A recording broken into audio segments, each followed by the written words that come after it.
চিকন সেমাই রান্না করব, যেহেতু ঈদ আজকে, সেজন্য আমি চিকন সেমাই নিয়েছি বনফুলের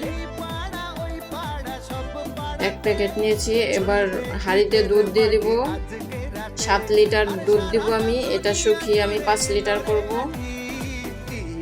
ভালো করে জাল দিয়ে শুকিয়ে নেব।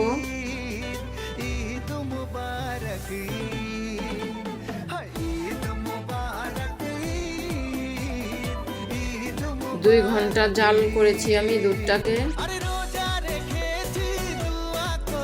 দুধের কালার চেঞ্জ হয়ে গেছে। এবার আমি একটু গরম মশলা অ্যাড করব। এখানে আছে এলাচ, দারচিনি, লবঙ্গ আর কিশমিশ দিয়ে দিলাম কতগুলো।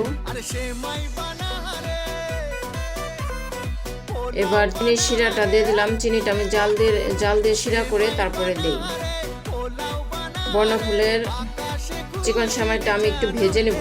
অবশ্যই সেমাইটা ভাজা, তারপর আমি একটু ভেজে নেই যাতে সেমাইটা গলে না যায়। অনেক সময় সেমাইটা অনেক লেটকা হয়ে যায়, তো সেজন্য আমি একটু ভেজে নিই। ভেজে ধুয়ে নিয়েছি। ধুয়ে এবার দিয়ে দিলাম, দুধে দিয়ে দিলাম। ভালো করে নেড়ে চেড়ে নেব সিদ্ধ হওয়া অবধি। এটা ভেজে নিয়েছি, সিদ্ধ হয়ে গেছে অলরেডি। বাস ঠান্ডা হলে একটু ঘন হবে, সেজন্য আমি একটু পাতলা পাতলা রাখছিলাম। এবার একটা বাটিতে ঢেলে নিলাম পরিবেশন করার জন্য।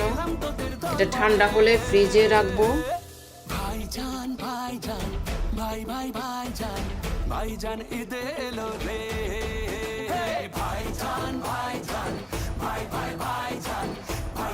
হয়ে গেছে।